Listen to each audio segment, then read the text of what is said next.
برج الجوزاء لشهر فبراير 2021. طاقة شريكك يا برج الجوزاء، شايف ان الشخص ده واقف بيدافع عن نفسه. شايف ان هو في صراعات، في قتالات، في خلافات كتير. شايف ان هو واقف وقفة معارضة. يعني بيتعامل بعدوانية، او هو حاسس ان دايما في معارك. آه، شايفة إن هو بيتعامل بطريقة عدوانية، طريقة مزاجية، بيكون عنده تضارب في الشخصيات. شايف إن يمكن الشخص ده مغرور شوية، عنده اضطرابات، عنده فوضى. دايما بيتعامل معاك بعصيان، لكن أنا شايف إن الشخص ده واقف وقفة دفاعية، بمعنى إن كل اللي بيعمله ده هو بيدافع عن نفسه. يعني هو بيخرج طاقته المكبوتة جواه عن طريق الانفعالات، او عن طريق التعامل، زي المزاجية، زي العدوانية. يعني هي دي مش طبيعته، ولكن هو مش قادر يسيطر على نفسه، او مش قادر يعني يدافع عن نفسه، او مش قادر يقولك على مشاعره الحقيقية. فتلاقي كل اللي بيخرج منه بيخرج انفعالات او افتعالات بطريقة صعبة شوية. انا شايف ان هو بيحاول ان هو يدافع عن نفسه، لكن انا شايف ان هو عنده طاقة مكبوتة، عنده نقص في السيطرة. الشخص ده محبط جدا جدا، وكل الاحباط وقلة السيطرة اللي هو فيها هي عايدة على افعاله وتصرفاته يا برج الجوزاء. كمان بظهور بطاقة التو سورتس عفوا. بطاقة التو سورتس هي بتعني إن الشخص ده معمي عن حقيقة. واضح جدا إن في اللي بيعموا عن الحقيقة دي، أو اللي مش عايزينه يشوفوها. هم عايزينه يفضل مبتعد، يفضل مش شايف الحقيقة. شايف كمان نميمة. ربما في كلام بيتقال على أحد الأطراف، أنت أو الطرف التاني، وهو مصدقه، أو هو مصدق اللي حواليه. انا شايفه ان في اشخاص حواليه، الاشخاص دي اشخاص يعني غربان على هيئه اشخاص بيحاولوا يأذوه، بيحاولوا يكرهوه فيك أو في الطرف التاني. عامة أنا شايفة إن في كلام كتير بيتقال بطريقة سيئة، أو في حقيقة هما بيحاولوا يوصلوها له بصورة قبيحة أو صورة سيئة جدا، وهو للأسف مصدقهم، وهم عاملينه عن رؤية الحقيقة. يعني كل ما بيحاول إن هو يكتشف الحقيقة أو يشوف الحقيقة، هما ما بيدروش الفرصة دي. شايف ان الشخص ده في جمود، مجمد قلبه، يا اما عليك انت يا برج الجوزاء، يا اما على الطرف التاني. لكن انا شايف ان هو بيحاول ان هو يبتعد شوية، ياخد هدنة. شايف ان هو في مفترق طرق. شايف انه بياخد قرار صعب جدا، خيار مؤلم. يمكن القرارات دي قرارات مرهقة بالنسبة له، لكن هو بيحاول يواجه مخاوفه. هو خايف من شيء وبيحاول يواجهه. شايف ان العلاقة اتمزقت، وان الولاء انقسم، وهو واقع في وسط الطريق، وحاسس بالانكار، حاسس بالعمى، ما عندوش القدرة على رؤية الحقيقة. كمان ربما الشخص ده واقع في مشكلة، أو واقع في غلط، واللي حواليه مخلينه يشوف الغلط اللي هو بيقوم بيه إن هو دي حاجة صح. يعني ممكن يكون ماشي مع مجموعة سيئة، يكون هو الشخص ده مرتبط بطرف فيكو، وهم مخلينه عادي يتكلم ويعيش حياته وينبسط ويعمل كل ما بداله، ومفهمينه ان ده شيء عادي، وان احنا كلنا عادي، ما عندناش اي مشاكل. هو ماشي معاهم وبيعادي طرف فيكو على اساس ان انت الانسان غريب، او ان انت الانسان مختلف، وهم قادرين يسيطروا على الشخص ده. فتحس ان هو بيعمل افعال كده مش صح، ولكن هو مش قادر يشوف ان المواقف دي فعلا غلط، لانه لانه هو معمي بالفعل يا برج الجوزاء. مش معمي وبس، لا، ده هم مش مبطلين كلام. وزي ما انتوا شايفين كده او عارفين، الزن على الودان امر من السحر. وانتوا شايفين قد ايه الغربان عمالة تزن حوالين ودن الشخص ده. كمان بظهور بطاقة الكوين سورتس. فأنا شايفة إن الشخص ده هو شخص صادق، صريح، آم، عايز يتواصل مع حد فيكم. هنعرف دلوقتي هو عايز يتواصل مع مين. هو عايز يتواصل، هو شايف انه عايز يحل المشكلة بطريقة موضوعية، بطريقة واقعية. انا شايف ان في مشاكل وعايز يحلها.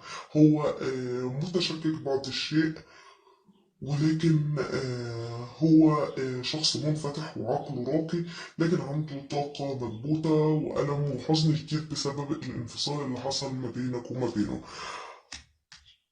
يبقى الألم أو المعاملة اللي بيتعامل معاك بيها هي بسبب الطاقة المكبوتة بسبب الانفصال أو الطلاق.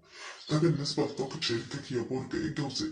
طيب خلينا نشوف مشاعره تجاهك ومشاعره تجاه الطرف التاني. بالنسبة لمشاعره تجاهك يا برج الجوزاء، أنا شايف إن أنت بداية جديدة على الشخص ده. ربما يكون هو كان على علاقة في الماضي، أو عنده علاقة قديمة، وأنت شخص جديد على حياته. أنا شايف إن أنتوا علاقة جديدة، ولكن العلاقة الجديدة دي فيها مشاعر، فيها حب، فيها رومانسية. الشخص ده بيشعر بالرومانسية معاك، بيشعر معاك بالحب، بيشعر معاك بالسعادة، بالفرح. ربما كمان لو هي علاقة زواج جديدة ففي حمل كمان. شايف ان الشخص ده فيه مشاعر قوية بتربطه بيك، وبيعتبرك كل حاجة بالنسبة له، أو بيعتبر إن أنت فرصة التجديد في حياته. كمان هي بتشير إن الشخص ده بيحاول يتخلى عن جميع أخطائه في الماضي ويفتح قلبه ليك. عايز يبتدي معاك بداية جديدة، بداية فيها انسجام، بداية فيها رضا. كمان هي بتعني إن ربما لو في زواج من فترة، فشايفة إن في حمل وفي احتفالات قريبا بمولود جديد. طيب بالنسبة لمشاعره تجاه الطرف التاني، هو بيشعر إن أو مشاعره تجاه الشخص ده مثقل بالأعباء. حاسس ان العلاقة دي تافهة جدا جدا وشال أعباء كتيرة. يمكن كان متحمل المسؤولية كلها، يمكن في مشاكل كتير بينه وبين الطرف التاني في العلاقة. هو حاسس إن تعب، أرهق، فقد حيويته. شايف إن كل العلاقة ما بينه وما بين الطرف التاني هي عبارة عن واجبات، عن التزامات، مثقل فيها، منهك. حاسس إن هو وكأنه شغال في ساقية. هو طبعا عارف ان ده امر مفروغ منه، ان دي التزاماتي ودي واجباتي، ولكن فين انا من ده كله؟ فين حياتي؟ فين سعادتي؟ فين الحب؟ فين الرومانسيه؟ شايف ان هو حاول ان هو يصبر، حاول ان هو يتحمل الكتير، لكن هو اتاخر في ان هو ياخد خطوه ارتباط، او خطوه ان هو يخرج من المرحله اللي بيمر فيها دي لعلاقه جديده. شايف ان هو كافح كتير وقاوم لحد ما ضل طريقه وفقد تركيزه. شايف ان الشخص ده بيمر بتحديات كبيرة جدا. شايف ان هو اتحول من انسان مرح الى انسان قليل المرح، انسان عاجز. هو حاسس ان العلاقة واحدة واحدة بتنتهي، حاسس ان ما بقاش فيها شغف، ما بقاش فيها حب، ما بقاش فيها رومانسية، ما بقاش فيها غير الالتزامات بواجبات أسرية. وهو طبعا مش هيأثر في الواجبات دي ومازال ملتزم بيها ومنهج بيها، ولكن هو مبقاش عارف العلاقة ما بينه، يعني ما بينه وما بين الطرف التاني دي هتمشي ازاي، لأن فقد كل حاجة حلوة أو فرح أو حب أو رومانسية أو مشاعر تجاه الطرف التاني. طيب خلينا نشوف هو بيشوفك ازاي يا برج الجوزاء. آه، هو شايف معاك الفرحة، شايف معاك النجاح، الاستقرار، الأمن. هو فخور بيك وبيحترمك جدا جدا. شايف كمان إن أنت بتجلب له السعادة والفرح. شايف إن أنت دايما بتبهره بالأحداث، بالمفاجآت. شايف إن أنت دايما مخليه سعيد. هو منبهر بالحياة اللي بيعيشها، اللي ما كانش عايشها مع الطرف التاني. كمان هو شايف الطرف التاني ازاي. آه، هو شايف انه مشاعره مشاعر طفل. ما هو الشخص ناضج، لكن هو بيشعر معاه بالإعجاب. يعني مهما كان الشخص ده عامل فيه إيه، إلا إن هو برضه معجب بيه. شايفها هو بيشوف الشخص ده إن هو أصبح ناضج عاطفيا. شايف إن الشخص ده بيحاول يوصل له مشاعره. يعني لو الشخص ده أجهده وتعبه نفسيا الفترة اللي فاتت وعايشه في حياة روتينية وحياة تقليدية، فالشخص ده الفترة دي زي ما تقول كده وعي صح ابتدى يلحق الموقف. خايف ان الدنيا تضيع من ايده وعايز يلحق اللي بيضيع من ايده. بصوا لو اخدتوا بالكم من الصورة، هتلاقوا فيه هنا ايدين مختفيين بيمسكوا قلب بعض او ماسكين قلب. الايدين المختفيين دي هي انت يا برج الجوزاء والشريك.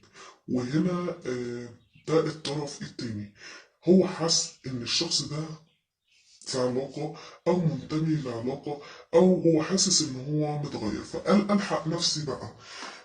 ابتدى يصبح ناضج عاطفيا، يفكر يشوف ايه اللي مغير الشخص ده ناحيته. ابتدى يشوف هو مؤثر في ايه. شايف ان هو واحدة واحدة ابتدى يحسسه بمشاعر رومانسية. فبالفعل الشخص ده شايفه رومانسي الفترة دي، شايفه بيتعامل معاه بلطف بولاء. شايفه بقى شخص جميل مهتم بنفسه، مهتم باللبس. وبيشوفه في شهر فبراير شخص مختلف تماما عن اللي كان معاه. بيشوفه شخص جميل جدا، شخص لطيف، شخص مهتم بجماله بشياكته بأناقته. بيشوفه شخص رومانسي. كمان البطاقة هنا بتعني برضو الحمل. ربما يكون الطرف التاني فيه حمل أو ولادة. يبقى قلنا إن هو بيشوف معاك السعادة، وفي نفس الوقت بيشوف الطرف التاني في قمة أناقته وجماله وشياكته واهتمامه بنفسه وبرومانسيته. واضح إن الشخص ده هيفوق بسرعة يا برج الجوزاء. طيب، خلينا نشوف ايه نواياه تجاهك وايه نواياه تجاه الطرف التاني. بالنسبة لنواياه تجاهك يا برج الجوزاء، أنا شايفة إن الشخص ده بيكون عنده نشاط، بيكون عنده خبرة من تجاربه اللي فات. واضح كده إن هو عنده أكتر من تجربة. واضح إن هو كان ليه تجارب كتير في الماضي غير تجربته مع الطرف التاني ومعاك. فشايفة إن الشخص ده بيتعلم من خبراته وبيصبح شخص متفائل عنده ثقة بنفسه وقوة. شايفة إن هو بيتعامل معاك بطريقة جريئة جدا. هو ما بيعرفش الخوف معاك، بينسى كل شيء. شايفة إن بيبقى تفكيره حر، هو فخور بيك. على فكرة الشخص ده صادق معاك جدا جدا ومخلص. شايفة إن هو بيتساهل معاك في بعض الأمور، أو لو في ما بينكم مشاكل فالشخص ده ناوي يتساهل معاك في بعض الأمور. آه، لكن خلي بالك إن الشخص ده متمحور وبيحب السيطرة. يعني ممكن يحصل في الأمور أمور. بس خلي بالك يا برج الجوزاء، الشخص ده أحيانا بيكون شخص متمحور ومسيطر. آه، يعني ممكن جدا يغير نظرته. هو بالفعل شخص صادق وشخص مخلص وعايز يتساهل معاك، إلا إن الشخص ده سريع الغضب. يعني أي موقف أنت ممكن تعمله ممكن يقلب الموضوع رأسا على عقب. يعني ممكن بفعلك انت بدل ما يكون ناوي يتساهل معاك او يتعامل معاك بصدق او يحل المشاكل اللي ما بينك وما بينه، ممكن انت تخليه يبقى شخص تاني ويعكس كل نواياه دي. لان الشخص ده سريع الغضب وبيحب السيطرة. واضح جدا ان هو بيحاول يسيطر عليك او يسيطر على الموقف. بالنسبة لنواياه تجاه الطرف التاني، فأنا شايفها بطريقة زور. أقدر أقول لك كده يا برج الجوزاء إن هو ناوي يصلح علاقته مع الطرف التاني. مش بس كده، ده واضح جدا إن هو هينقل الطرف التاني ده لسعادة هو مش حاسس بيها. هيخليه عايش جوه دايرة الحب. هو عايز ينجح العلاقة مع الطرف التاني. حرفيا كده عودته للشخص التاني أو رجوعه للشخص التاني هيشعره بالانتماء والكمال. أنا شايفة إن الشخص ده بيعيش بلحظات حلوة مع الطرف التاني، وشايف إن العلاقة ما بينهم كانت عبارة عن تحدي كبير، كان ما بين تعب وألم وانهيار وشقاق، إلى إن الشخص ده فجأة بقى حاسس بمشاعر كويسة أوي تجاه الشخص ده، ومشاعر حب ومشاعر رومانسية. شايف إن الشخص ده في تحديات وخوف، لكن بيواجه تحدياته ومخاوفه.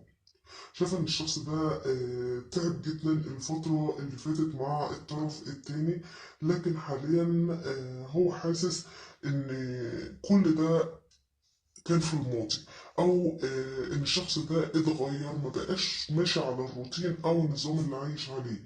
شايف ان الشخص ده بقى بالنسبه له حلم او طموح، هو بيشوف حد تاني، حد غير اللي كان يعرفه. شايفة إن كمان الشخص ده حاسس بسعادة معاه. هو بيحاول يواجه مخاوفه، بحيث إن الشخص ده مش عايز يعود لحياته في الماضي.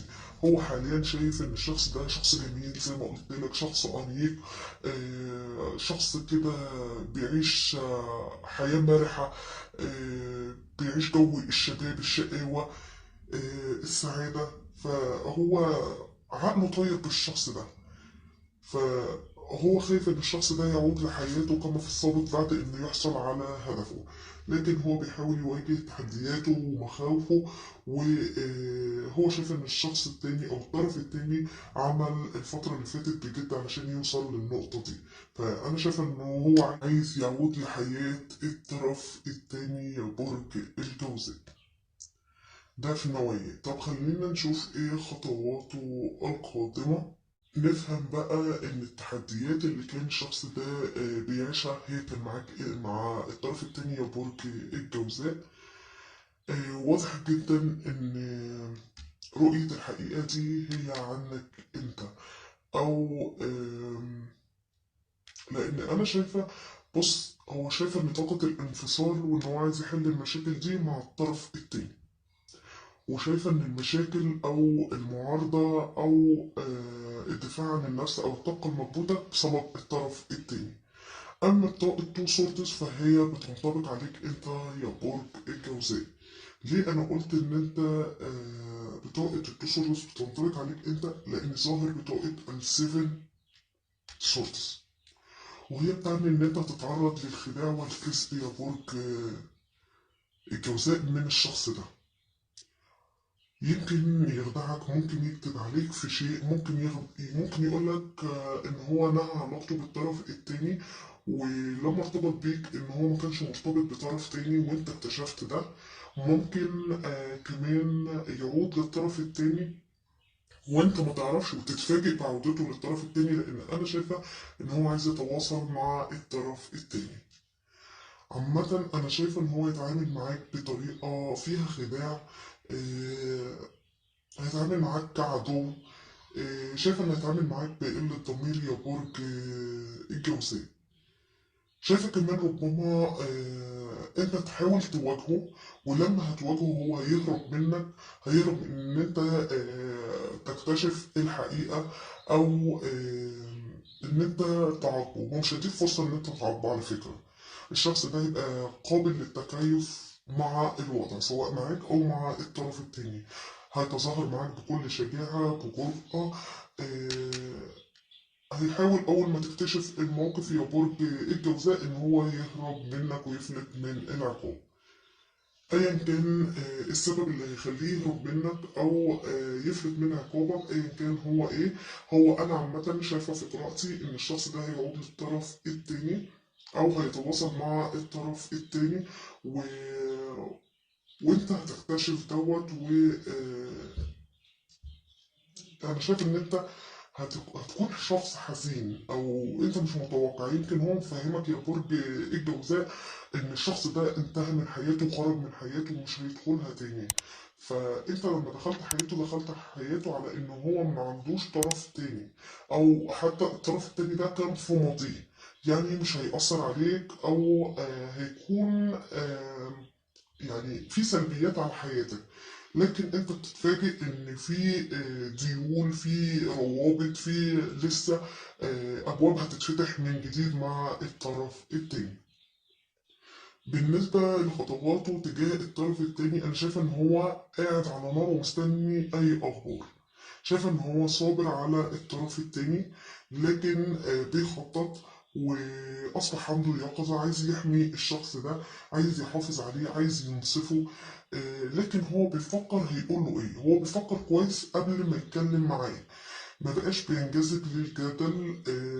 يعني لو انت بتحاول تجادله في اي شيء او توصل له معلومة من تحت لتحت يا برج الجوزاء، مش معلومة واضحة، او بتوصل له حاجة بطريقة مش واضحة، الشخص ده على فكرة بيسمع كلامك من ودن ويطلعها من ودنه التانية. الشخص ده بقى بيستخدم عقله، وشايف ان هو فضولي وعايز يعرف اخبار الطرف التاني. شايف ان هو هيتجنن ويتواصل معاه، عايز يتكلم معاه بصدق بصراحة، عايز يكلمه قدام العالم، عايز يعبر عن مشاعره قدام العالم. شايفة ان الشخص ده عايز يحارب الظلم اللي وقع على الطرف التاني، او الظلم اللي وقع عليه، ان هو عايز يتهم الطرف التاني ان انت كنت سبب المشاكل او سبب اللي احنا فيه، وانا حاليا عايز اعود لحياتك. انا شايفه ان هو عايز يتواصل معاه، عايز يتكلم معاه. فانا شايفه ان انت هتنجرح جدا يا برج الجوزاء بعودته للشخص ده. طيب خلينا نشوف.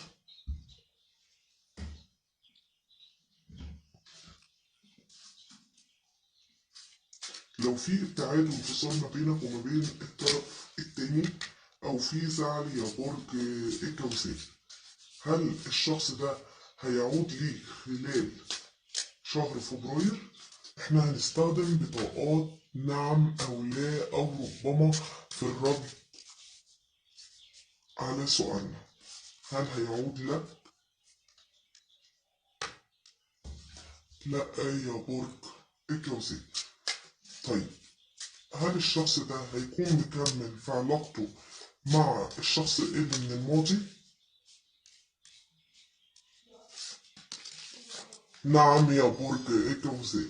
يعني كده عرفنا ان الشخص ده بالفعل هيترك العلاقة وهيجري ورا الشخص اللي من الماضي. طيب خلينا نشوف بطاقات الحب والعاطفة بتنصحك بإيه يا برج الجوزاء.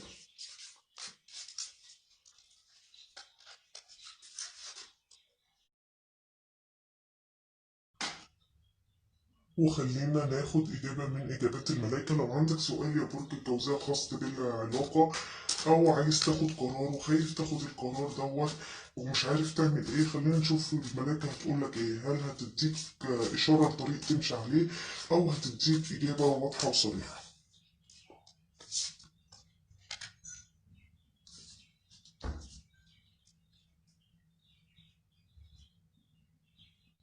بطاقة الحب والعاطفة هي برج الجوزاء هنا بتنصحك وبتقولك اتراجع عن الموقف أو العلاقة اللي انت فيها.